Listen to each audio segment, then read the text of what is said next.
जी, अस्सलाम वालेकुम स्टूडेंट्स, क्या हाल चाल है? कैसे हैं? उम्मीद करता हूँ आप सब लोग खैरियत से होंगे। तो आज का जो हमारा लेक्चर है वो है HTML पे, हाइपर टेक्स्ट मार्कअप लैंग्वेज पे। इसमें मैंने आपको लास्ट लेक्चर में बताया था कि वेब पेजेस बनाने के लिए हमारे पास एक मार्कअप लैंग्वेज है, वो उसको इस्तेमाल किया जाता है वेब पेजेस को बनाने के लिए, उनकी फॉर्मेटिंग करने के लिए। तो आज हम सीखेंगे कि HTML क्या है और वेब पेजेस को किस तरह से बनाया जाता है। कुछ बेसिक चीज़ों को हम जानेंगे और उनका प्रैक्टिकल करके देखेंगे कि वो किस तरह से वर्क करती हैं। ठीक है, तो ये सारी चीज़ें मैं डिटेल में आपको बताऊंगा, लेकिन वेरी बेसिक थिंग्स हम कवर करेंगे इसमें। ठीक है, तो सिर्फ बेसिक चीज़ों को हम देखने के लिए हम ये लेक्चर स्टार्ट करते हैं। ठीक है, तो सबसे पहले क्या है कि व्हाट इज HTML क्या है। मैंने w3schools.com जो है, इस वेबसाइट से मैं आपको लेक्चर दे रहा हूँ डायरेक्टली। मैंने इसके सेपरेटली नोट्स बनाए क्योंकि मेरे नज़दीक w3schools.com एक वेबसाइट है, एक ट्यूटोरियल वेबसाइट है जो कि बहुत ही अच्छे आपको इन्वायरमेंट प्रोवाइड करती है और मटेरियल भी काफ़ी अच्छा मिल जाता है यहाँ पे। इसके अलावा सबसे बड़ी चीज़ है कि आपको सेपरेटली कोड करके आपको रन करने की ज़रूरत नहीं पड़ती, बल्कि यहाँ पे हमें ये फैसिलिटी दी जाती है कि हम किसी कोई भी कोड करें, उसको एडिट भी कर सकते हैं और वो हमें ब्राउज़र पे किस तरह से दिखेगा, ये सारी चीज़ें हमें यहीं पे नज़र आ जाएंगी इसी वेबसाइट के अंदर। ठीक है, तो बेसिकली वेब पेजेस जो होते हैं वो हमें ब्राउज़र पे नज़र आते हैं। कोई भी वेब ब्राउज़र है उस पर वेब पेजेस हमें हमेशा नज़र आते हैं। और वेब पेजेस की जो HTML वेब पेजेस हैं उनकी जो फाइल एक्सटेंशन होती है वो .htm होती है या .html होती है। ठीक है, तो बेसिकली हम स्टार्ट करते हैं इस चीज़ को। हम सबसे पहले देखते हैं कि HTML क्या stand for. Hypertext markup language है, ये स्टैंडर्ड मार्कअप लैंग्वेज है फॉर क्रिएटिंग वेब पेजेस, यानी कि सारी दुनिया इसको यूज़ कर रही होती है। स्टैंडर्ड मार्कअप लैंग्वेज है। ठीक है, ये स्ट्रक्चर डिफाइन करती है कि हमारी वेब पेज का स्ट्रक्चर क्या होगा, किस तरह से दिखेगा। यानी कि ये जैसे आप यहाँ पे देख रहे हो, एक साइड पर आपको स्क्रॉल बार नज़र आ रही है, ऊपर आपको जो है मेन्यूज नज़र आ रहे हैं, यहाँ पे पेजेस नज़र आ रहे हैं, वगैरह वगैरह, ये सारी चीज़ें। तो ये स्ट्रक्चर बता रही है बेसिकली। तो it consist of series of elements, कई तरह के एलिमेंट्स हैं इसमें। और HTML elements tell the browser how to display the content. Basically इसमें क्या है, सीरीज ऑफ एलिमेंट्स हैं, यहाँ सीरीज ऑफ टैग्स हैं। ठीक है, और हर टैग या हर एलिमेंट बताता है ब्राउजर को कि किस तरह से उसने कंटेंट को वेब पेज के अंदर डिस्प्ले करना है। ठीक है, HTML एलिमेंट या label piece of content such as this is heading, this is paragraph, this is link, etc. यानी क्या है कि HTML एलिमेंट्स जो हैं वो लेबल करते हैं पीस ऑफ कंटेंट्स को। ठीक है, ये जो एलिमेंट्स हैं ना HTML के, या HTML के जो टैग्स हैं, वो क्या करते हैं, वो जो कुछ भी आप दिखाना चाहते हो, शो करवाना चाहते हो, उसको वो लेबल कर देते हैं। ठीक है, ये कैसे होता है काम। एक सिंपल HTML डॉक्यूमेंट जो है वो मैं आपको बताता हूँ सब, लेकिन इससे पहले मैं ये भी बता दूँ आपको कि इसके लिए टेक्स्ट एडिटर यूज़ होता है। नोटपैड भी आप यूज़ कर सकते हो, नोटपैड प्लस प्लस है एक एडिटर बड़ा अच्छा है, वो भी यूज़ कर सकते हो। और ड्रीम वीवर जो है वो एडवांस चीज़ है, थोड़ी एडवांस एडिटर है, और उसमें आपको काफ़ी ज़्यादा अच्छी फंक्शनलिटीज़ भी मिल जाती हैं। बहुत ज़बरदस्त टूल है ड्रीम वीवर जो है, और वो आपको, ये टेक्स्ट एडिटर है बेसिकली। इसमें आप उसमें आप डिज़ाइनिंग भी कर सकते हो। ठीक है, कोड ऑटोमेटिकली जनरेट हो जाता है डिज़ाइनिंग से। ठीक है, तो आपको करने की जरूरत नहीं पड़ती। लेकिन जब आप पहली बार कर रहे हो काम, तो मैं रिकमेंड करूँगा, हाईली रिकमेंड करूँगा, नोटपैड प्लस प्लस यूज़ करो या सिंपल नोटपैड यूज़ करो कोई भी वेब पेज डिज़ाइन करने के लिए, क्योंकि इससे आपको प्रैक्टिस होगी और आपको पता चलेगा कि किस तरह से कोड जनरेट होता है या कोड किस तरह से लिखते हैं। ठीक है, तो एक सिंपल डॉक्यूमेंट है जो मैं आपको बताता हूँ। अब डॉक्यूमेंट जब भी आपने स्टार्ट करना है, तो स्टार्ट करना है डॉक टाइप HTML से। ठीक है, ये बेसिकली मैंने आपको बताना था कि लास्ट लेक्चर में भी शायद मैंने आपको बताया कि इसके कुछ टैग्स होते हैं, एक ओपनिंग टैग होता है और एक क्लोजिंग टैग होता है। तो टैग्स को in right and left brackets के अंदर लिखा जाता है। ये जो एंगुलर ब्रैकेट्स आप देख रहे हो ना, ये वाली ब्रैकेट्स, और एक ये ब्रैकेट्स लेफ्ट एंड राइट, जिसको greater than and less than bracket कहते हैं, इसके अंदर आपने ये नॉट साइन है या नॉट इक्वल साइन है, इसको आपने लिखना है, और डॉक टाइप लिखना है और HTML लिखना है। तो ये HTML5 है, उसके लिए इस तरह से आमतौर पे आपको लिखा जाता है। नॉर्मली HTML आप इस तरह से भी लिख सकते हैं वैसे आमतौर पे। ठीक है, तो इस तरह से भी HTML लिख सकते हैं, इसका भी कोई ऐसा इशू नहीं है। लेकिन डॉक टाइप आप यूज़ करें तो ये हायर वर्जन्स के लिए भी यूज़ होता है, ठीक है। तो डॉक टाइप HTML आपने लिख दिया, ठीक है, कि डॉक्यूमेंट टाइप क्या है, वो HTML है। फिर आगे HTML का टैग लिखा आपने, ठीक है। देखें, ये मैंने अब बताया कि दो पेज होते हैं टैग्स के, एक ओपनिंग टैग होता है और एक क्लोजिंग होता है। यहाँ पे सारे ओपनिंग टैग हैं, ठीक है। क्लोजिंग टैग में क्या होता है, ये जो बैक फॉरवर्ड स्लैश है ना, इसको भी यूज़ किया जाता है followed by the name of tag, ठीक है। तो जैसे कि यहाँ पे हेड सेक्शन है, हेड क्या है, बेसिकली जो हेड है, जैसे कि एक पेज का स्ट्रक्चर होता है या एक इंसान का स्ट्रक्चर होता है, तो हेड जो है वो टॉप पे होता है, फिर उसके बाद आपकी बाकी बॉडी आती है। इसी तरह से आपके जो HTML है का जो डॉक्यूमेंट है उसका हेड सेक्शन होता है। हेड सेक्शन का मतलब है कि वो टॉप पे आएगा और उसके अंदर आपका टाइटल सेक्शन आएगा। टाइटल मीन्स कि आपने नॉर्मली ये देख रहे हैं आप, ये माउस मेरा अगर देखें तो यहाँ पे लिखा हुआ है इंट्रोडक्शन टू HTML, तो ये टाइटल है, यानी कि ब्राउज़र का जो टैब होता है, ठीक है, टैब के अंदर जो चीज़ आपको नज़र आनी चाहिए, वो क्या चीज़ नज़र आनी चाहिए, वो टाइटल में आएगी, ठीक है। अगर आप चाहते हो, यहाँ पे टाइटल पे लिखा हुआ है इंट्रोडक्शन टू HTML, तो यहाँ पे अगर देखा जाए तो यहाँ पे पेज टाइटल लिखा हुआ है कि पेज टाइटल, जो भी आप पेज टाइटल देना चाहें वो आ सकता है, आपको ब्राउज़र के अंदर शो हो जाएगा, ठीक है। और फिर आपने साथ ही इसको क्लोज कर दिया, क्योंकि टाइटल का काम इतना ही था। टाइटल क्लोज, स्टार्ट और टाइटल क्लोज, और इसके अंदर जो कुछ भी आप लिखोगे वो सारा टाइटल में आ जाएगा, ठीक है। और फिर आपके साथ ही हेड सेक्शन क्लोज हो जाता है और उसके बाद बॉडी सेक्शन आता है। बॉडी सेक्शन मीन्स कि आपके पेज की बॉडी के अंदर, यानी कि ये जो पूरे का पूरा पेज है उसकी बॉडी के अंदर ये क्या क्या चीज़ें आए आपको, क्या क्या नज़र आनी चाहिए आपको, ठीक है। तो वो बॉडी के अंदर आएगा, जो कुछ भी आपने एक्चुअली में पेज में डिस्प्ले करवाना है वो बॉडी के अंदर ही करवाना होता है, ठीक है। तो बॉडी टैग आपका यूज़ होगा, फिर बॉडी यहाँ पे क्लोज हो रही है और बॉडी के अंदर जो कुछ भी आपने करवाना है, यानी यहाँ पे मैंने दो काम करवाए हैं। एक हेडिंग मैंने यूज़ किया, my first heading and my first paragraph, ठीक है, मैंने ये लिखा है। तो हेडिंग के लिए H1 यूज़ हो रहा है फर्स्ट, यानी सबसे बड़ी हेडिंग के लिए H1 यूज़ होता है और सबसे छोटी हेडिंग के लिए H6 यूज़ होता है। तो ये हेडिंग हमारे पास 6 तरह की हैं, H1, H2, H3, H4, H5, H6।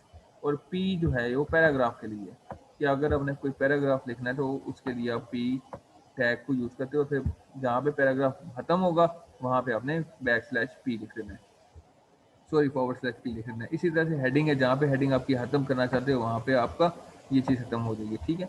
तो बाकी आगे आपने इतने ही काम करना था, सिर्फ ये चीज़ दो ही शो करवानी है फर्स्ट करें, तो फिर आपने बॉडी टैग को भी क्लोज कर देना और HTML को भी आपने क्लोज कर देना। अब ये दिखेगा कैसे, ट्राई इट योरसेल्फ, ठीक है। तो आपने इस पर क्लिक किया और क्लिक करने के बाद आपका नेक्स्ट ब्राउज़र पे आ गया। तो यहाँ पे देखें, ये सारा कोड जो है जब ब्राउज़र पे रन होगा तो पेज किस तरह से आपका बनेगा, ये बनेगा माय फर्स्ट पैराग्राफ, ठीक है, और माय फर्स्ट हेडिंग। अब ये देखें यहाँ पे, अब आप कहेंगे कि सर टाइटल तो हमें यहाँ पे नज़र नहीं आ रहा, ठीक है। तो टाइटल के हवाले से आपने क्या करना है, ज़ाहिर बात है ये एक उस तरह से इंटरफेस नहीं है जो एक्चुअली में एक वेब पेज का होता है। तो ये जस्ट आपको ये शो करवा रहा है इंटरनली, ठीक है। अब यहाँ पे कुछ चेंज भी कर सकते हो, मतलब कि मैं अगर चाहूँ कि मैं यहाँ पे फर्स्ट हेडिंग, मैं फर्स्ट हेडिंग ये नहीं, मैं जी लिख रहा हूँ यहाँ पे, ठीक है। तो साथ ही मैं रन करता हूँ तो यहाँ पे देखें ये फर्स्ट हेडिंग ये सारी चेंज हो गई यहाँ पे, ठीक है। तो ये काम ऐसे हो रहा है, ठीक है। लेकिन यहाँ पे एक चीज़ की कमी है कि पेज टाइटल नज़र नहीं आ रहा। अब आपकी सिर्फ आपको दिखाने के लिए, शो करवाने के लिए मैं नोटपैड फाइल ओपन करने जा रहा हूँ और उसमें मैं आपको जस्ट शो करवाऊँगा, दिखा दूंगा आपको कि मेरे पास नोटपैड प्लस प्लस भी है, ठीक है। आप इसको यूज़ करो तो ज़्यादा अच्छा रहेगा।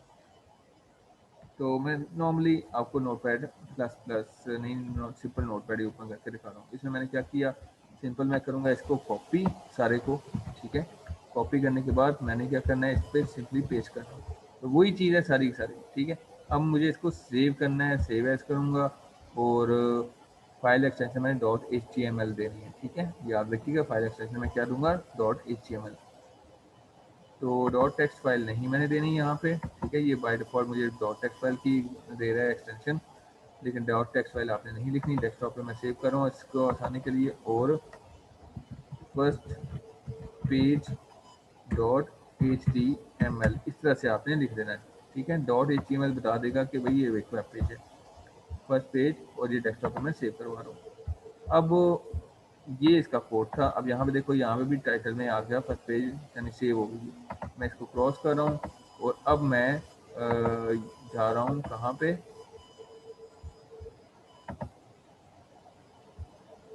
इसके अंदर मैं देखूंगा फर्स्ट पेज कहाँ पे है। फर्स्ट पेज जनाब ये आया हुआ है, ये देख रहे हैं फर्स्ट पेज .com। अब देखिए ब्राउज़र की शक्ल में आ गया है। ठीक है, मैं इस पर डबल क्लिक करता हूँ। डबल क्लिक करूँगा तो मुझे यहाँ पे मेरे ब्राउज़र में मुझे ये पेज ओपन हुआ नज़र आ जाएगा। ठीक है, अभी तक नहीं आया। ये उसने पूछा कहाँ पे ओपन करना है, भाई गूगल में करना है ओपन। और यहाँ पे मैंने ये देखें ओपन हो गया। ठीक है, अब यहाँ पे पेज टाइटल लिखा हुआ था, याद आ गया आपको, पेज टाइटल लिखा हुआ है यहाँ पे। और यहाँ पे first heading and my first paragraph, वही चीज़ आ गई सेम टू सेम। और ये देखिए हम सेपरेट टैब के अंदर, और पेज का टाइटल भी आपको नजर आ रहा है। पेज टाइटल ही हमने पेज का टाइटल दिया था, जैसे कि मैं यहाँ पे आपको दिखा रहा हूँ। ठीक है, पेज टाइटल ही मैंने दिया था यहाँ पे। तो ये इस तरह से है। ठीक है, अब मैं आइंदा जितने भी एक्सपेरिमेंट आपको करके दिखाऊंगा इसी वेबसाइट पे करके दिखाऊंगा, क्योंकि इससे फिर अगर मैं खुद मत करूँगा तो ये वीडियो लंबी हो सकती है। ठीक है, तो ये मैंने कर दिया है। अब ये एग्जांपल जो है, ये क्या है कि ये HTML5 वर्जन को रिप्रेजेंट कर रही है। अगर आप ये ना ही लिखेंगे तो इसका मतलब है, यानी डॉक्टाइप HTML अगर आप नहीं लिखते तो इसका मतलब है कि HTML1 जो है वर्जन वो यूज़ किया जा रहा है। ठीक है, सिंपल HTML भी यूज़ करेंगे तो भी काम चलेगा, लेकिन वो वर्जन 1 होगा। तो ये बता रहा है कि ये डॉक्यूमेंट जो है HTML5 है। ठीक है, ये उसके वर्जन के बारे में। बाकी ये सारी वही एक्सप्लेनेशन जो मैंने आपको बता दी है। बॉडी के अंदर क्या क्या चीज़ यूज़ कर सकते हैं, सब कुछ भाई यूज़ कर सकते हो आप। हेडिंग यूज़ कर सकते हो, paragraph, images, hyperlinks, table, list etcetera, ये सारी चीज़ें हेडिंग 1 और 2 जो है सारा कुछ बता सकते हो आप इसके अंदर।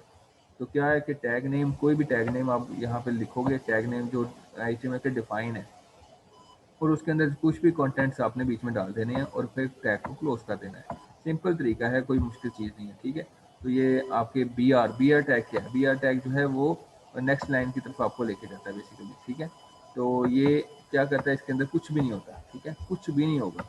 और एंड टैग भी इसका नहीं है, ये सिंगल टैग है। बी आर जो है वो नेक्स्ट लाइन के लिए, यानी एक लाइन जो है वो खाली छोड़ देता है, तो इसका कोई कंटेंट नहीं होता। ठीक है, ये empty, sorry not next line, ये एम्प्टी स्पेस के लिए, sorry empty elements, the elements are empty elements. ठीक है, इसमें कुछ भी नहीं होगा।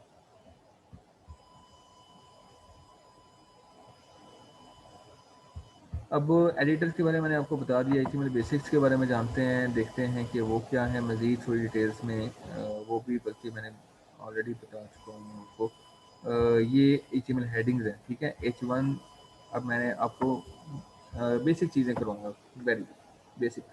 क्या है HTML हेडिंग के बारे में बात करते हैं। तो HTML हेडिंग जो है वो कैसे है कि H1 जो है वो this is heading 1, this is heading 2 and 3 4 वगैरह वगैरह, ये सारी आ रही हैं। अब यहाँ पे देखें पूरी की पूरी 6 हेडिंग्स हैं। अब ये सारी की सारी हेडिंग इस तरह से दिखाई देती हैं। अब आप जिससे चाहो, जिस तरह से चाहो आप उसे यूज़ कर सकते हो। गौर करें, सबसे पहले HTML डॉक टाइप HTML, फिर HTML फिर बॉडी के अंदर आपने सारी हेडिंग्स दे दी, और फिर आगे बॉडी को क्लोज किया और HTML को भी क्लोज कर दिया। ये एंडिंग टैग आपने लाजमी देने हैं, नहीं तो फॉर्मेटिंग ठीक तरह से नहीं होगी। इस चीज़ का आपने ख्याल रखना है। फिर आगे ये आपके पैराग्राफ की बात करते हैं। तो पैराग्राफ क्या है, this is a paragraph, this is another paragraph. दो तरह के पैराग्राफ बताए हैं उसने। अब यहाँ पे देखें रन करके इसको, तो ये देखें ये एक पैराग्राफ है, ये दूसरा पैराग्राफ है। अब ये आप कहेंगे कि सर ये तो एक लाइन है, तो भाई इस लाइन को हम थोड़ा एक्सटेंड कर लेते हैं। मैं इसी को कॉपी करता रहता हूँ बार बार, और ये देखिए पैराग्राफ बना कि नहीं बना। ठीक है, तो अब इसको रन करते हैं। रन करके देखें तो ये देखें एक पैराग्राफ की सूरत में हमारे पास नज़र आ गया। ठीक है, और ये एक अनदर पैराग्राफ। तो ये पैराग्राफ के लिए पी टैग को यूज़ किया जाता है। ठीक है,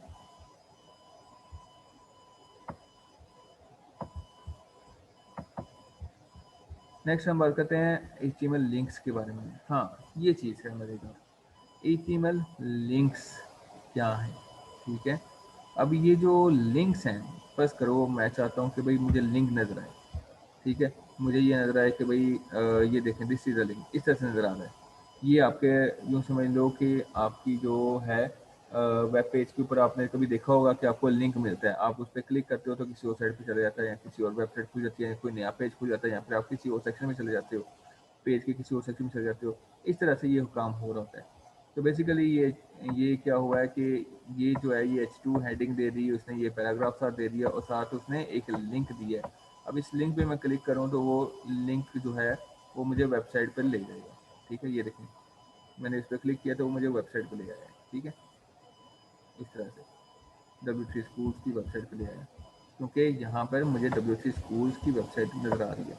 अब ये काम कैसे कर रहा है, इसको बोलते हैं ए से ये स्टार्ट होगा। ठीक है, तो ए आपने ये लिंक क्रिएट करना है और इस लिंक के अंदर आपने उस वेबसाइट का भी एड्रेस दे देना है या उस जगह का भी एड्रेस देना है जहाँ पर आप उस लिंक की मदद से पहुँचना चाहते हो।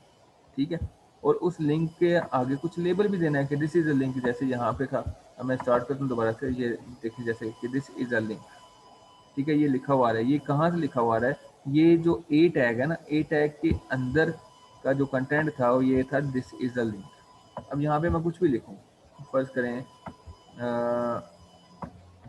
Sample link to show its work. ठीक है, अब मैं इस पर क्लिक करता हूँ तो ये देखो sample link to show its work. ठीक है, तो अब ये लिंक एक बन गया हुआ है, लेकिन ये जाएगा किधर, ये पता चलेगा हमें HEREF से। ठीक है, हाइपर लिंक के रेफरेंस से। ठीक है, तो इसका तरीका कार क्या होता है, ए टैग के अंदर इसको देना होता है आपने ओपनिंग टैग के अंदर, और HREF देना है इक्वल, और ये डबल कोटेशन के अंदर आपने सिंपल एक वेब का एड्रेस देना है। लाइक मैं यहाँ पे अपनी एक वेबसाइट है उसका एक एड्रेस देता हूँ। ठीक है, www.future tech gujarat.com। ठीक है, ये एक वेबसाइट है, आई थिंक स्पेल इसके ठीक होंगे। ठीक है, तो मैं चाहता हूँ कि futuretech.com में ये ले जाए मुझे। ठीक है, तो मैंने दोबारा से पे क्लिक किया और ये देखें ये ब्लू कलर में आ गया। जब मैं इसको विजिट कर लेता हूँ तो ये पर्पल कलर में शिफ्ट हो जाएगा।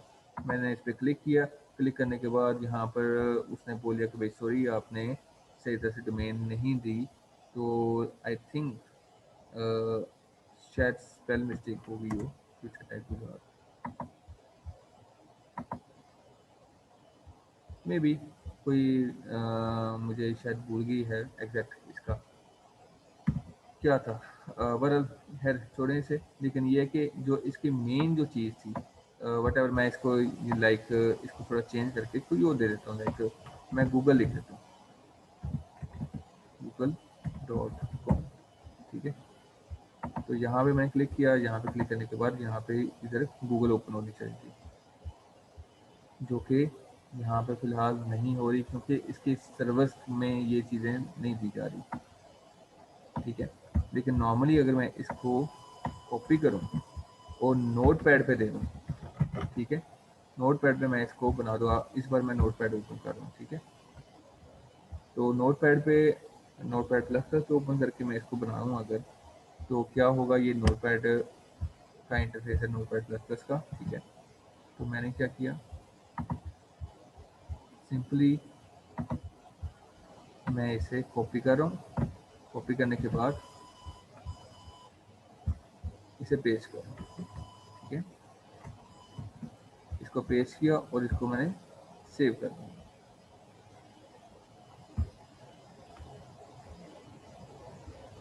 और किस नाम पे करूँगा, लिंक के नाम पे, link.html।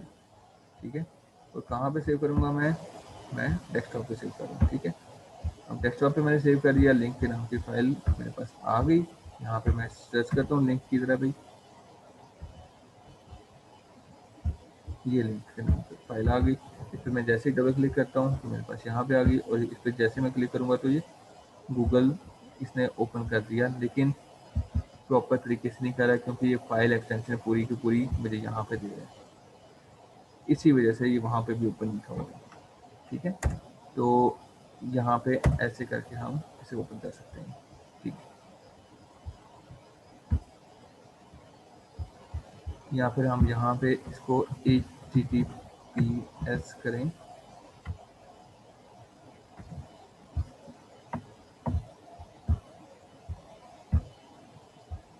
ये लिंक पूरा दे देते हैं।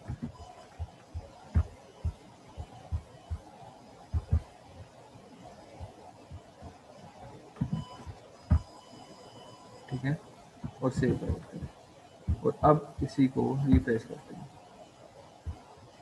नॉट नो,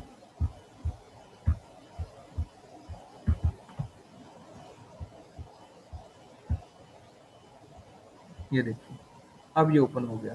ठीक है, वो ओपन नहीं था हो रहा, उसकी वजह क्या थी कि हमने यहाँ पे HTTPS नहीं था दिया। ठीक है, इस वजह से ये ओपन नहीं था हो रहा। अभी हमने HTTPS पूरा दे दिया, यहाँ पे https://www.google.com पूरा का पूरा हमने ये देना है, तब जाके ये हमारा लिंक जो है वो वर्क करेगा, अदरवाइज वो वर्क नहीं करेगा। ठीक है, और WC स्कूल्स में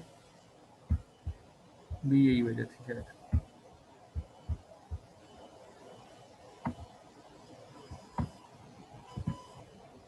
हम चेक कर लेते हैं। हाँ, यहाँ पे शायद सर्वर का कोई इशू चल रहा है इनका। ये बेसिकली जो ये जो इंटरफेस है जो ये अपनी वेबसाइट में प्रोवाइड करें, ये आमतौर पे इनके सर्वर्स में ही इंस्टॉल है। ये सर्वर की ये एक सर्विसेज प्रोवाइड करें हमें, जिसमें हमें एक रफली हमें बताया जाता है कि हमें जो भी हम कंटेंट यहाँ पे लिखते हैं वो हमें वेबसाइट पे किस तरह से नज़र आएगा। तो ये चीज़ यहाँ पे उस तरह से नहीं दी जा रही। हाँ, अपनी इनकी वेबसाइट की है, वो उन्होंने अलाउ की हुई है, जिसकी वजह से वो नज़र आ रहा है हमें। ठीक है, तो ये चीज़ है। अब आगे बात करते हैं HTML इमेजेस की। ठीक है, तो इमेजेस में क्या हो रहा है? इमेजेस की अगर बात करें तो HTML इमेजेस में क्या है कि भाई HTML images are defined with image tag, IMG tag. ठीक है, इमेज टैग के थ्रू ये सारा कुछ होगा। ठीक है, अब इमेज टैग के थ्रू आपकी इमेजेस आपके पेजेस पर लगाई जा सकती हैं। ठीक है, और उसका जो एक एट्रीब्यूट है SRC।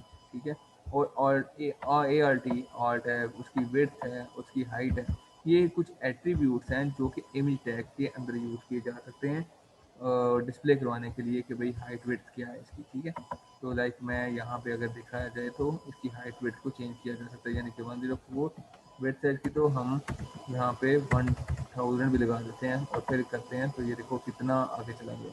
ठीक है, इसकी विड्थ इंक्रीज होगी। अगर मैं यहाँ पे इसको चेंज करके लाइक 200 कर देता हूँ, तो यह देखिए थोड़ी बेहतर हो जाएगी इससे।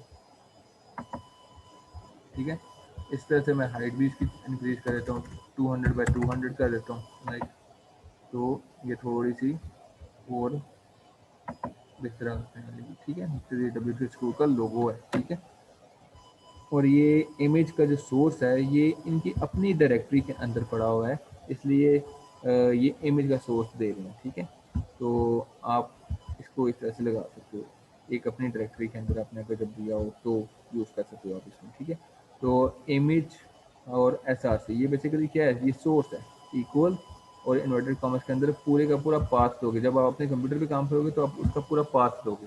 लाइक अगर मैं आपको इसी चीज़ को मैं कॉपी करता हूँ और नोटपैड प्लस प्लस पे उससे करके दिखाता हूँ आपको। ठीक है, तो मैं एक कंप्लीट पाथ देने वाला हूँ। ठीक है, न्यू पे जाते हैं, तो न्यू पे क्या है, मेरे पास ये चीज़ आ गई, WC स्कूल्स ऑल्ट, और आगे सोर्स हमारे पास ये। अब सोर्स जो है वो WC स्कूल तो मेरे पास आएगा नहीं, क्योंकि मेरे पास इसका लोगो है नहीं। तो मैं क्या करता हूँ, मैं एक सिंपल सा देखता हूँ कि मुझे कहाँ से कहाँ पे मिलेगी ये चीज़। लाइक मैं अपने डेस्कटॉप पे देखता हूँ कोई पिक्चर अगर मुझे मिल जाए तो मैं उसे यूज़ कर सकता हूँ। ठीक है, तो पिक्चर फाइंड आउट करते हैं। सबसे पहले पिक्चर फाइंड आउट करते हैं।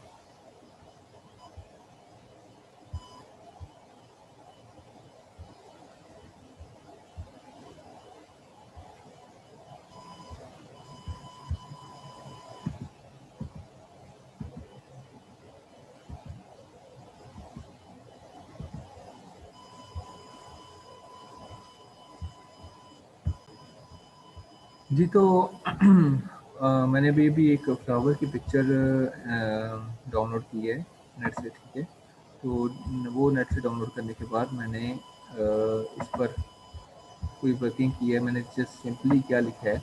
अब बच्चे एक चीज़ का ख्याल रखिएगा यहाँ पर, जिस डायरेक्टरी पर आपकी फ़ाइल पड़ी है, अगर उसी डायरेक्टरी के अंदर आपकी इमेजेस भी पड़ी हैं तो आपको इस तरह से आप दे सकते हो फाइल, ठीक है।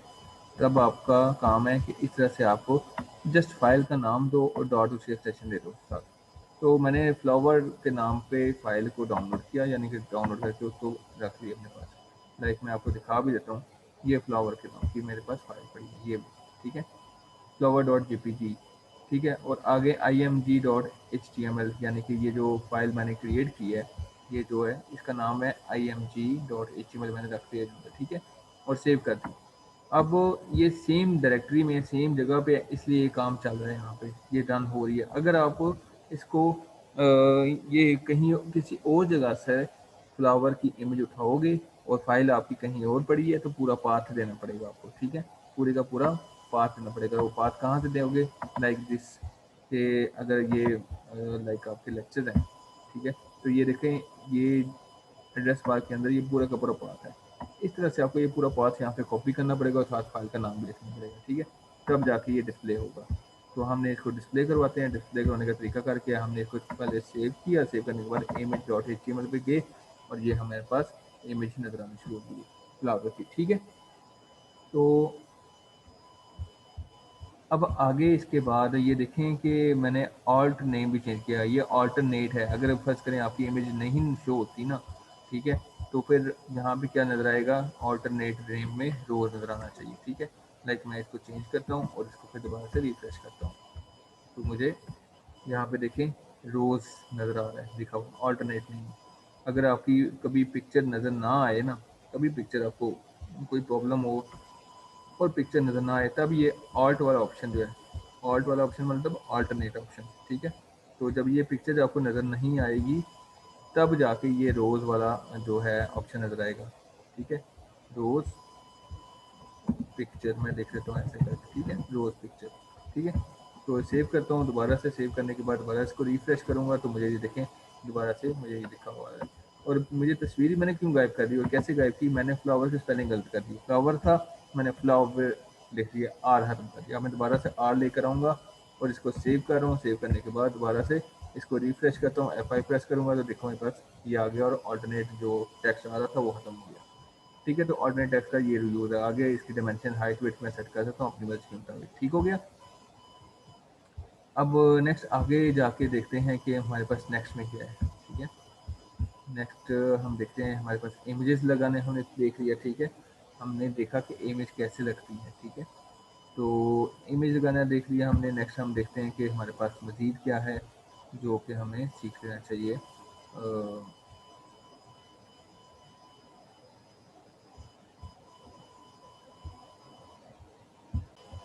नेक्स्ट हम देखेंगे HTML टेक्स्ट फॉर्मेटिंग, ठीक है। हमने अभी तक पैराग्राफ को देख लिया, हेडिंग देख ली, हेडिंग देखने के बाद हमने इमेजेस लगाने देख लिए, लिंक को देख लिया। और अब हम देखेंगे कि हमें अगर फर्ज करें टेक्स्ट को बोल्ड करना है, इटैलिक करना है, सुपरस्क्रिप्ट सबस्क्रिप्ट करना है तो कैसे करेंगे। तो उसका तरीका कर क्या होगा, इसको हम फॉर्मेटिंग करके देखते हैं कि ये देखें, हमने बी टैग को यूज़ करना है। एक पैराग्राफ टैग लिया, उसके अंदर हम नेस्टेड टैग भी लगा सकते हैं, यानी कि किसी भी टैग के अंदर हम एक और टैग भी लगा सकते हैं, उस टैग के अंदर दूसरा टैग भी लगा सकते हैं, दूसरे से तीसरा, तीसरे चौथा, पांचवा, छठा, किसी भी तरह तक हम लेके जा सकते हैं, लेकिन थोड़ी सी कॉम्प्लेक्सिटी इंक्रीज हो गई और कुछ नहीं। अब यहाँ पे देखें पी टैग के अंदर बी टैग लगा है। फर्स्ट करें पी टैग क्या है, पैराग्राफ के लिए, this is a bold, this text is a bold. First करें मैंने एक चीज़ को बोल्ड करना था, like this, I am writing paragraph and bold its words after that, ठीक है। मैंने क्या लिखा, मैंने कहा ये मैं पैराग्राफ लिख रहा हूँ और पैराग्राफ के अंदर मैंने कहा कुछ ना कुछ मैं बोल्ड करूँगा। बोल्ड मतलब कि मोटा मोटा मुझे नजर आना चाहिए, ठीक है। स्ट्रॉन्ग भी यूज वर्ड होता है इसमें, स्ट्रॉन्ग भी यूज होता है, ठीक है। तो उसके बाद मैंने जितना एरिया मैंने बोल्ड करना है, उस यानी जो कुछ भी मैंने बोल्ड करना है वो मैंने यहाँ पे लिख देना है बोल्ड टैग के अंदर, और उसके बाद बोल्ड टैग को क्लोज कर देना और उसके बाद पी टैग को भी क्लोज कर देना है। फिर इस तरह से पी टैग है, इटैलिक करना है तो इस तरह से फिर मैं इटैलिक भी करूँगा। फिर उसके बाद पी टैग है तो मैं सबस्क्रिप्ट करना है। मतलब कि अगर मैं चाहता हूँ कि मुझे इस तरह से दिखाई दे, दिस इज सबस्क्रिप्ट कैसे करना है, इसके लिए टैग यूज होगा सब।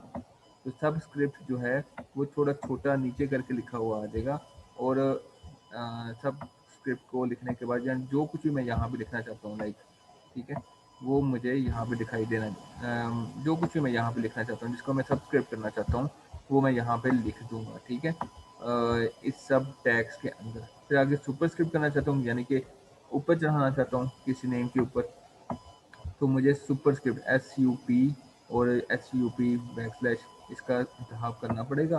तो ये वो टैग्स हैं जो कि सुपरस्क्रिप्ट और सबस्क्रिप्ट करवाते हैं। जैसे कि अगर H2O फार्मूला होता है, ठीक है, तो H2O मैं यहाँ पे लिखता हूँ लाइक दिस, ये आपको दिखाने के लिए। पहले मैं जस्ट सिंपली इसको रन कर देता हूँ ताकि आपको पता चले कि क्या है। अब देखें यहाँ पे, देखें मैं रन किया तो I am writing paragraph and bold its word after that, यानी कि ये उसके बाद मैंने दिस टेक्स्ट इस बोल्ड, ये बोल्ड हो गया। इसके बाद इटैलिक नहीं किया मैंने, तो इटैलिक में सिंपली मैंने क्या कर दिया, जस्ट मैंने लिख दिया ये इटैलिक है, तो जो कुछ भी इसके अंदर लिखा जाएगा वो इटैलिक होगा। अगर फर्ज करें मैं स्पीड टैग के अंदर कुछ और लिख देता हूँ, words going to be italic, ठीक है, और मैं यहाँ पे लिख रहा हूँ। तो देखो ये बाकी कुछ इटैलिक नहीं हुआ, यानी ये चीज़ इटैलिक नहीं हुई। इटैलिक क्या हुआ है, जो आई टैग के अंदर था, ठीक है, आई टैग के अंदर सिर्फ ये इटैलिक था, तो ये इस तरह से इटैलिक हो गया। आगे फिर बात करते हैं सुपरस्क्रिप्ट और सबस्क्रिप्ट की। अब मैं H2O फॉर्मूला लिखता हूँ, ठीक है, तो H2O लिखने की कोशिश कर रहा हूँ। H यहाँ पे लिखूंगा, 2 छोटा होता है ना आमतौर पे, तो मैं यहाँ पे सुपरस्क्रिप्ट को खत्म करके ना सिंपली क्या लिखूंगा, 2, और उसके बाद मैं फिर O लिख रहा हूँ, ठीक है। अब मैं इसको रन करता हूँ तो देखना H2O वैसे ही आया कि नहीं आया जो मैं चाह रहा था।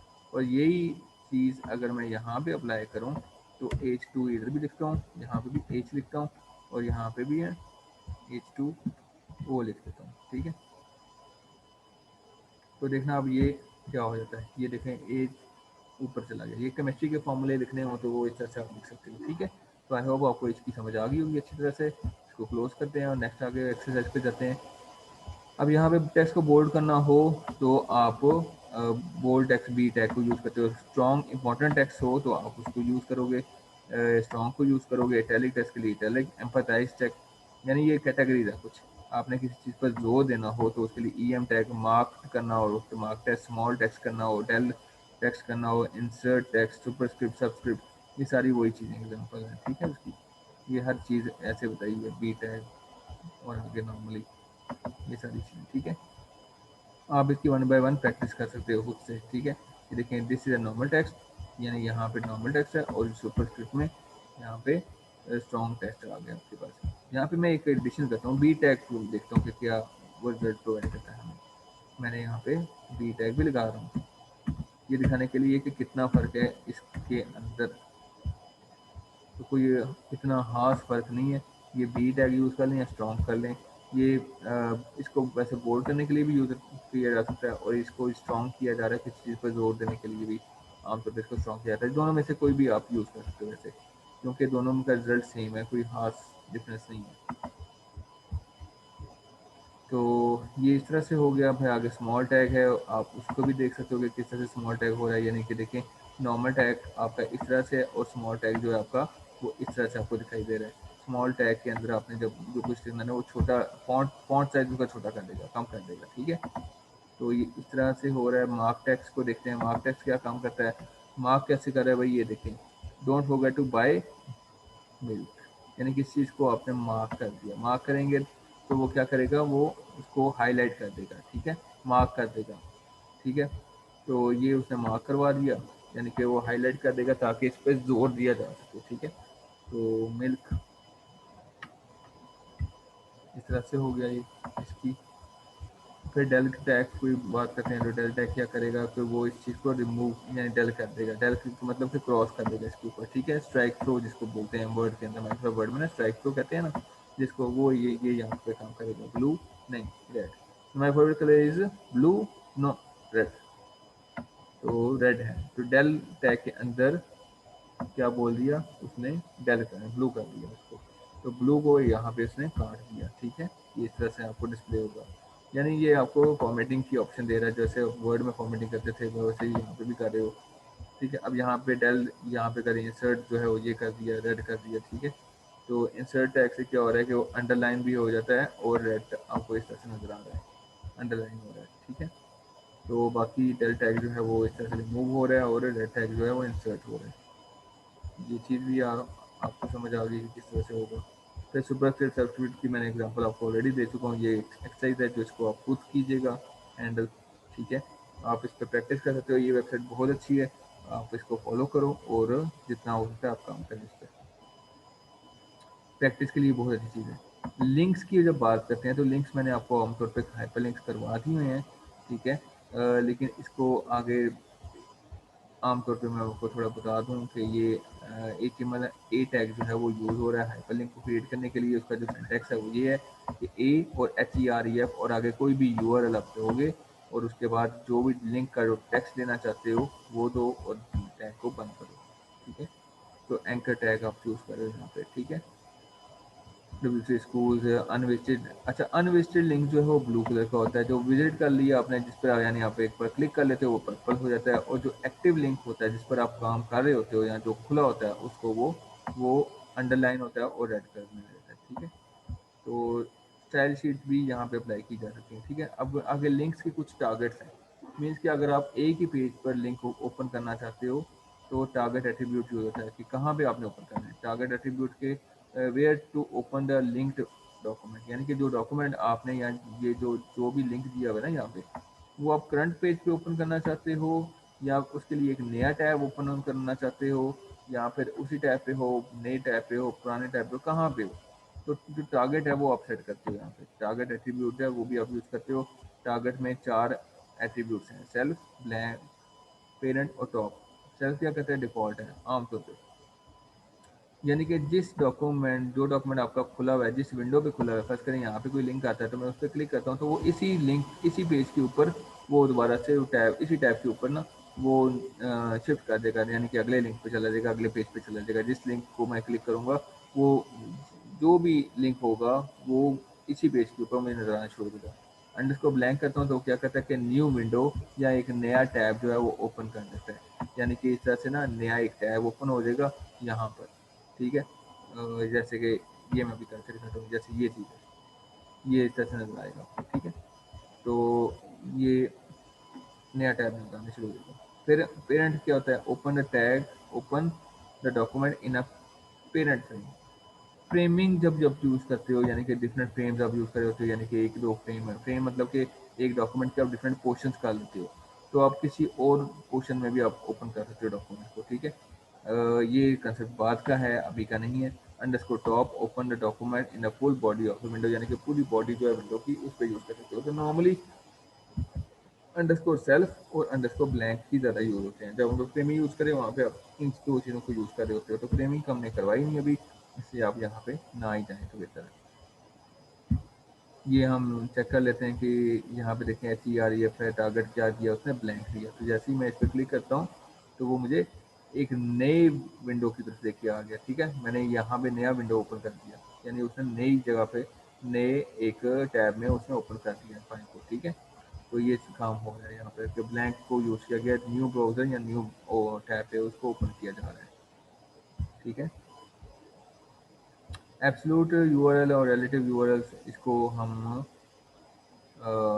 Absolute both examples above have absolute URL। ठीक है, पूरा वेब एड्रेस है HERF के थ्रू। रिलेटिव URL क्या है, local link link to page with the same website specify relative page, यानी कि इसका हिस्सा होता है। मीन्स के लाइक जैसे कि एब्सोल्यूट यूआरएल क्या होते हैं कि जिसका लिंक पूरे का पूरा पूरी पूरी वेबसाइट का लिंक दे दिया हो, यानी कि पूरी वेबसाइट का लिंक पूरे का पूरा दे दिया, इसको एब्सोल्यूट यूआरएल कहते हैं। रिलेटिव यूआरएल क्या कहते हैं, ये इसलिए कहते हैं कि अगर फर्स्ट करें आप एक ही डायरेक्टरी के अंदर हैं, डायरेक्टरी मतलब एक ही फोल्डर के अंदर आपकी वो ये फाइल भी पड़ी है तो आप डायरेक्टली ये लिंक दोगे। जैसे मैंने वहाँ पे फ्लावर का जो लिंक दिया था वो मैंने रिलेटिव यूआरएल दिया था। ठीक है, लेकिन यहाँ पे एब्सोल्यूट यूआरएल है, तो रिलेटिव यूआरएल और एब्सोल्यूट यूआरएल में फ़र्क वाज़ेह है कि जब आप पूरे का पूरा एक लंबा चौड़ा लिंक दे देते हो, चाहे वो वेबसाइट का हो या किसी फाइल का हो, तो उसको एब्सोल्यूट लिंक कहेंगे। और रिलेटिव लिंक जो है वो, या रिलेटिव यूआरएल क्या होता है कि सिंपली अगर आप एक ही डायरेक्टरी के अंदर हो, यहाँ पे भी इसने बात किया कि अगर आप एक वेबसाइट के अंदर हो तो नॉर्मली वेबसाइट और उसकी फाइल्स एक ही डायरेक्टरी के अंदर होती हैं, तो वहाँ पर आप डायरेक्टली उस फाइल का नाम दो और उसकी एक्सटेंशन दो तो वो फाइल ओपन हो जाती है। ठीक है, ये चीज़ होती है इस तरह से कि एक ही मैंने इमेजेस खोलने हैं तो ये आपके यहाँ पे ऐसे खुल जाते हैं। यहाँ पे गूगल खोलनी है तो गूगल वैसे खुल जाती है। यहाँ पे देखा गूगल जो है वो यहाँ पे कनेक्ट नहीं हो रही और इसके साथ भी नहीं हो रही। इनफैक्ट जो मैंने किया था वो तो वैसे ही नहीं तो कनेक्ट हो रही है, ये वैसे ही सर्वर इसका अलाउ नहीं करता इसको, इसी वजह से यहाँ पे भी नहीं अलाउ हो रही। ठीक है, जब सेपरेट ही मैंने किया तो वो अलाउ हो रही थी। ठीक है, तो यूज़ इमेज एज लिंक, आप इमेज भी लिंक के तौर पे यूज़ कर सकते हो। यानी कि अगर आप चाहो ना कि मैं किसी इमेज पे क्लिक करूं और वो लिंक के तौर पे मुझे नजर आ जाए, आमतौर पे जैसे यहाँ पे होता है कि मैं होम पे क्लिक करता हूँ और यहाँ इस जगह पे मैं क्लिक करता हूँ तो वो एक इमेज पे क्लिक कर रहा हूँ ना तो वो मुझे उस मेन पेज पे ले जाती है। तो यहाँ पे ऐसा भी हो सकता है कि आपने डिफ़ॉल्टली यूज़ किया है href और साथ इमेज, यानी इसके अंदर देखें, ये तो आप बताएंगे कि कहाँ पे जाना है। ये चीज़ जो है ना href में आपको बताएंगे कि कहाँ पे जाना है इसमें। ठीक है, आपको कहाँ लेकर जाएगा। ठीक है, और कौन लेके जाएगा वो आप नॉर्मली पहले यहाँ पे टेक्स्ट लिखते थे, अब यहाँ पे टेक्स्ट नहीं लिखा, आपने इमेज दे दी ताकि उस इमेज पे क्लिक करे और उस इमेज पे आपका लिंक क्रिएट हो जाएगा। ठीक है, जैसे कि यहाँ पे देखो, अब जिस पर लिंक क्रिएट होता है उस पर हाथ का निशान आ जाता है, ये देखो हाथ का निशान आ गया। अगर फर्ज करो मैं यहाँ पे इसको ख़त्म करता हूँ, ठीक है, मैं Ctrl+X कर रहा हूँ और यहाँ पे देख रहा हूँ लिंक। ठीक है, तो सिंपली मैं देख रहा हूँ लिंक, तो ये देखो ये लिंक आ गया यहाँ पर लिखा हुआ, तो ये हाथ का निशान आ रहा है यहाँ पे, ये लिंक बन गया हुआ है, इसका मतलब है।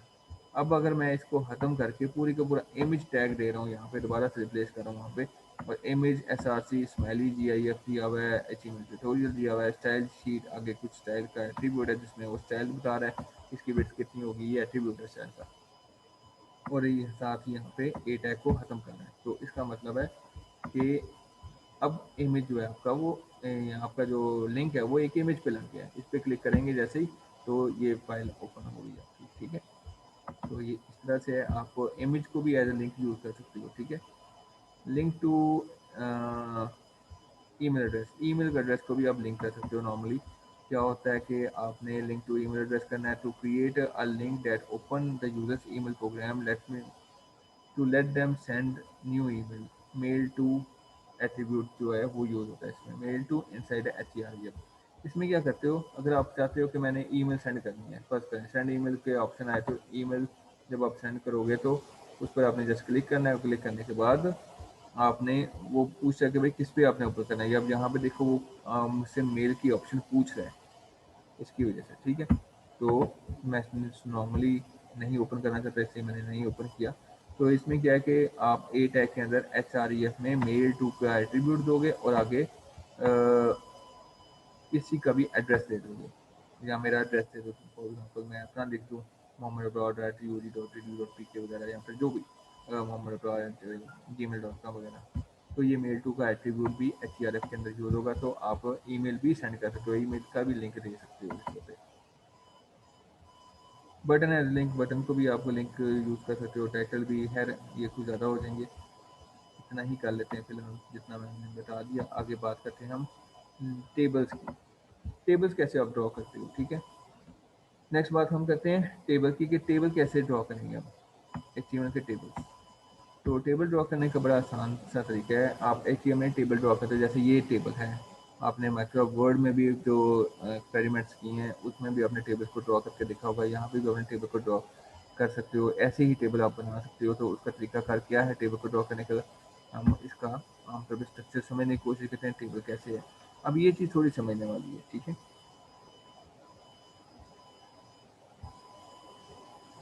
ये सारी चीज़ें आपकी थोड़ी बहुत समझने वाली हैं। ठीक है, तो ये हम समझने की कोशिश करते हैं डिफाइन टेबल। आप टेबल को डिफाइन कैसे करते हो, सबसे पहली चीज़। ठीक है, कोड को हम बाद में देखेंगे, पहले देखते हैं कि डिफाइन कैसे करना है। किसी भी टेबल को डिफाइन करने के लिए या फिर बनाने के लिए आपको टेबल का टैग यूज़ करना पड़ेगा सबसे पहले, ठीक है। वो टेबल का टैग आप यूज़ करोगे, उसके बाद हर टेबल की एक रो होती है, जरी बात है, आपको पता है कि टेबल की एक रो होती है, तो टेबल रो जो है टी से टेबल और आर से रो, तो टी आर टैग जो है वो यूज़ किया जाता है। ये भी क्लोज होता है और ओपन होता है, ठीक है। तो ये टी आर टैग जो है वो टेबल की रो को डिफाइन करने के लिए होता है, ठीक है। और ई टेबल हेडर जो है is define with table header. Table header जो है ना, ये जो बोल्ड सा लिखा नहीं होता, कंपनी ये है और कॉन्टैक्ट है, ये कंट्री है वगैरह, तो ये बेसिकली क्या है, ये हेडर्स हैं, ये आपके सेल्स के क्या हैं, हेडर्स हैं, ठीक है।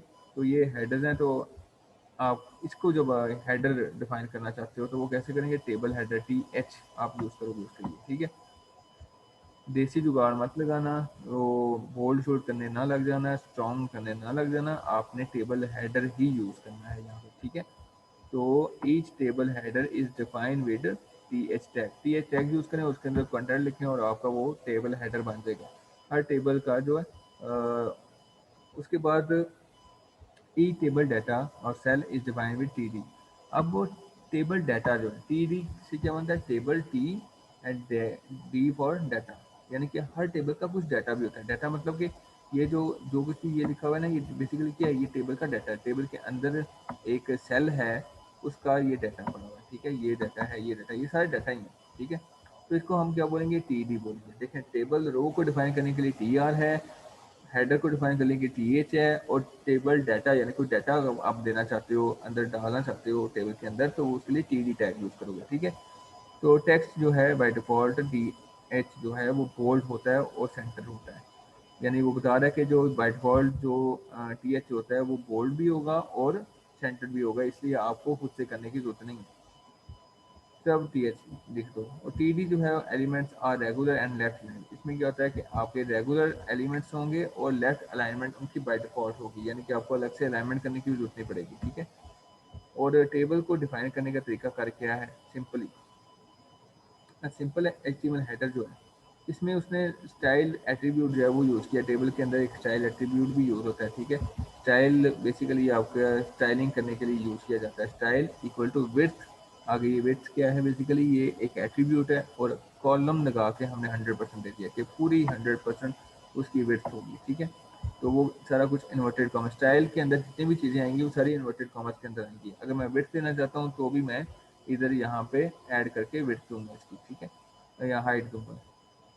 तो विड्थ देने का तरीका क्या है, विड्थ दी और कॉलम लगाया और 100% लिख दिया और इन्वर्टेड कॉमर्स क्लोज, तो ये स्टाइल बन गया आपका, ठीक है। यानी कि इसने बताया कि विड्थ कितनी है आपके टेबल की, 100%, यानी कि पेज का पूरा 100% होगा इसका, ठीक है। अगर 50% करते हैं तो पेज का जो 50% है विड्थ उसकी वो होगी।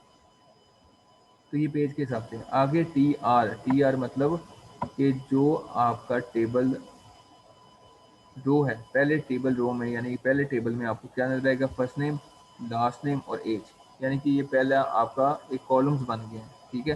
First name, last name and age, यानी कि 3 बने हैं आपके पास टेबल हेडर्स, ठीक है। क्या बना है, टेबल रो, एक टेबल रो है, ये बेसिकली क्या है, ये टी आर कितनी बार लिखा है, एक बार लिखा है, तो इसका मतलब है कि एक रो में 3 एलिमेंट्स आ रहे हैं, टी एच फर्स्ट नेम, फिर टी एच लास्ट नेम और टी एच एच।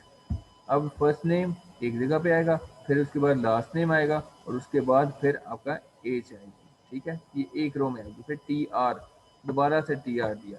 अब पहली बात तो हमने हेडर बनाना था, वो हमने हेडर बना लिया, यानी कि हमने कॉलम्स के नाम दे दिए, ठीक है।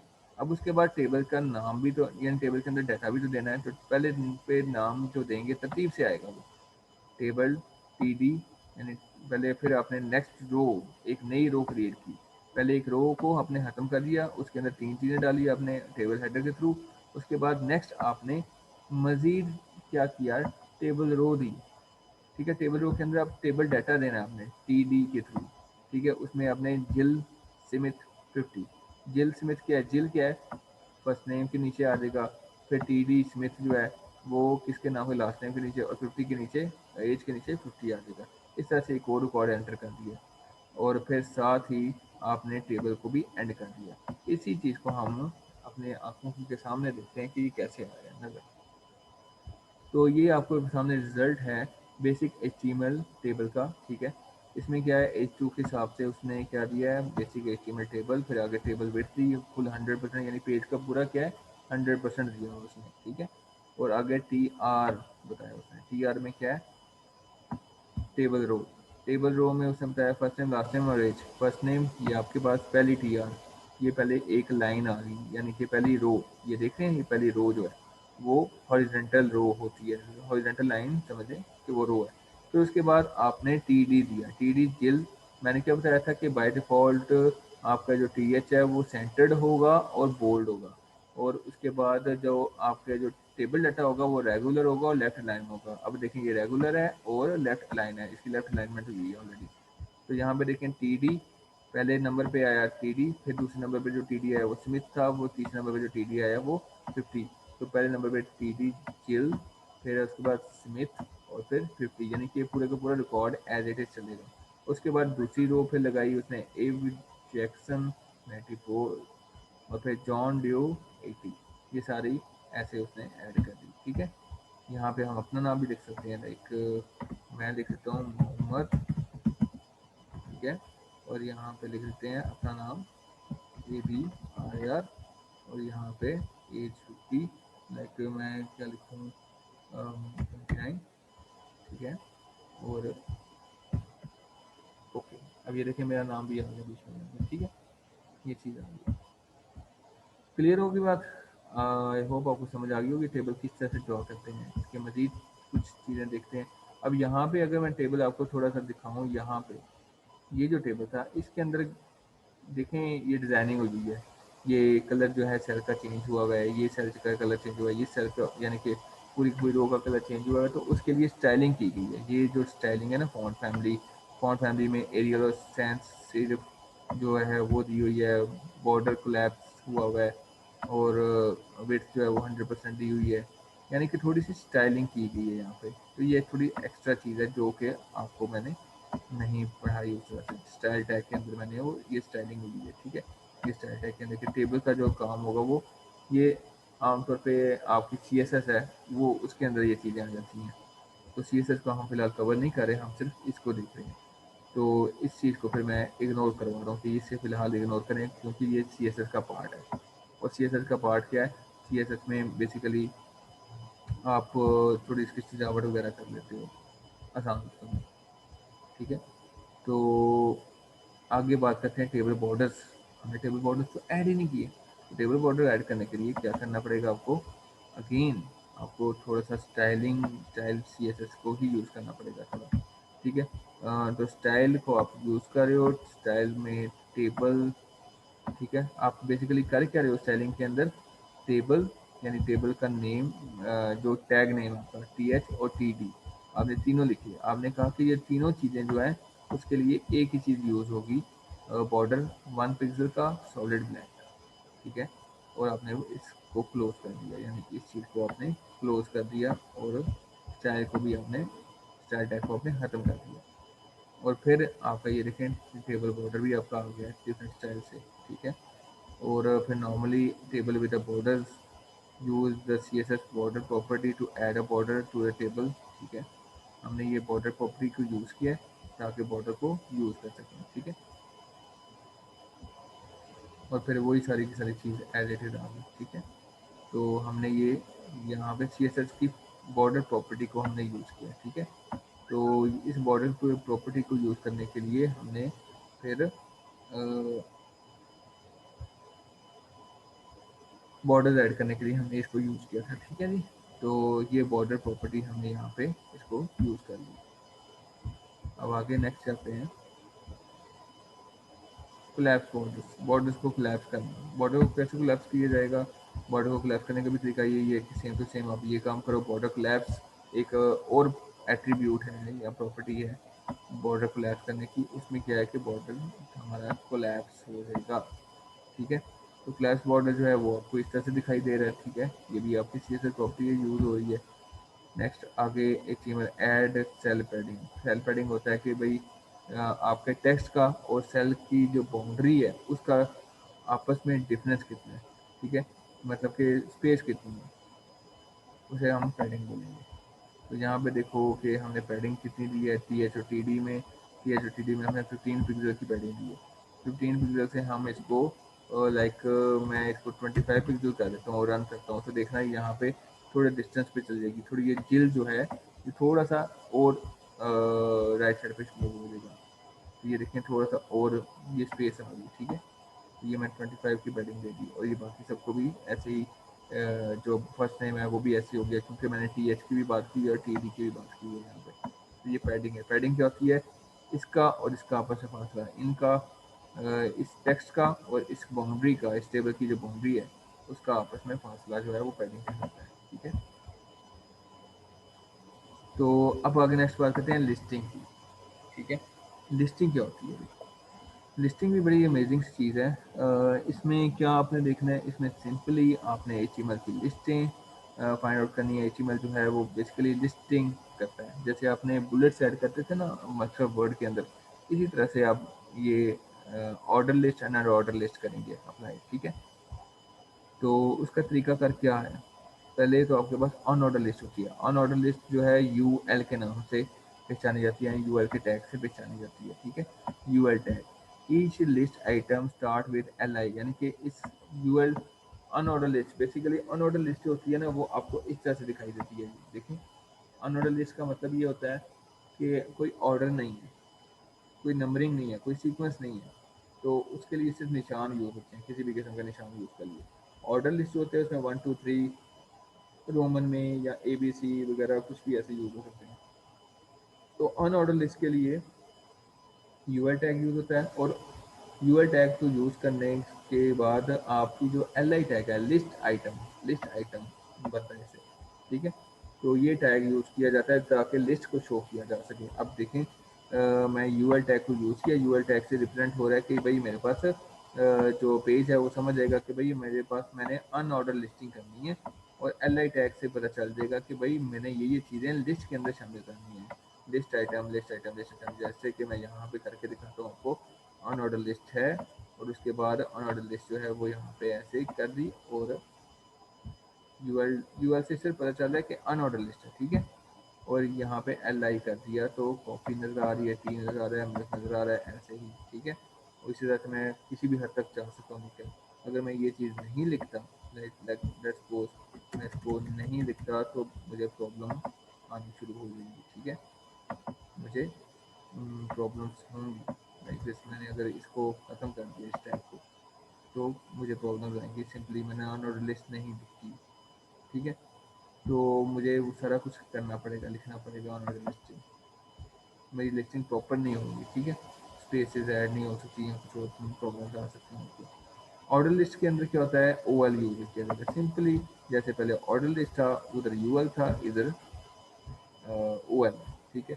यहाँ पे UL कर लें अगर, तो यही चीज़ आपकी अनऑर्डर लिस्ट बन जाएगी। देखिए ये अनऑर्डर लिस्ट बन गई, और यहाँ पे मैं अगर इसी को OL कर देता हूँ, ठीक है, सिंपली OL कर देता हूँ, तो देखें यहाँ पे लिस्टिंग हो जाएगी। अब अनऑर्डर लिस्ट या ऑर्डर लिस्ट में और भी वैरायटी होती है, जैसे कि 1 2 3 है ना, तो मैं अगर चाहता हूँ ABC भी आ जाए बीच में, ठीक है। तो उसके लिए क्या है, उसके लिए डिस्क्रिप्शन भी हो जाती है मजीद।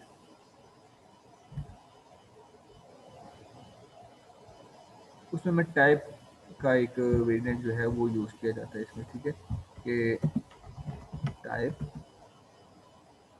इक्वल टू लाइक ये था आई।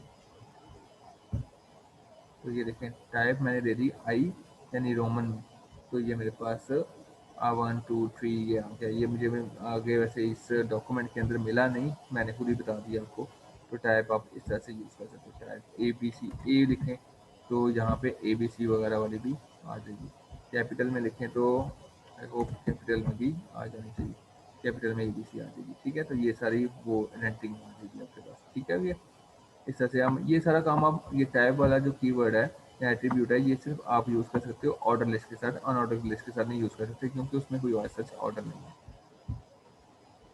ठीक है जी। फिर उसके बाद डाटा डेफिनेशन आ गई, डिस्क्रिप्शन लिस्ट आ गई। ये क्या करती है, HTML also supports a description list. A description list is a list of terms with the description of each term। क्या है, कोई डेफिनेशन आपने बतानी हो, कुछ बताना हो, डिस्क्रिप्शन बतानी हो किसी चीज़ की कि भाई ये डिस्क्रिप्शन है इसकी, ठीक है, तो उसके लिए ये चीज़ यूज़ की जाती है। Description list is a list of term with a description of each term, यानी कि आम तौर पे हम बातों में कि टर्म यूज़ करते हैं ना कि this is a frequency. Frequency क्या है? अब ये कोई टर्म है, तो frequency is a repetition of या रेपिटेशन है ऑफ समथिंग, उसे हम फ्रीक्वेंसी बोलते हैं, ठीक है। तो इस तरह से हम इसको यूज़ कर सकते हैं, या फिर कंप्यूटर टर्म है या कोई और टर्म मैंने यूज़ किया तो उसकी डेफिनेशन के लिए भी मेरे पास एक चीज़ है, वो है D L. D L tag जो है वो क्या है? डिस्क्रिप्शन लिस्ट है, टैग जो कि डिस्क्रिप्शन लिस्ट बताती है, और डी टी टैग जो है वो बताता है कि टर्म क्या है, और डी डी जो है वो बताता है कि डिस्क्राइब ईच टर्म, हर टर्म को वो बता रहा होता है, डिस्क्राइब कर रहा होता है। इसकी एग्जांपल देखते हैं।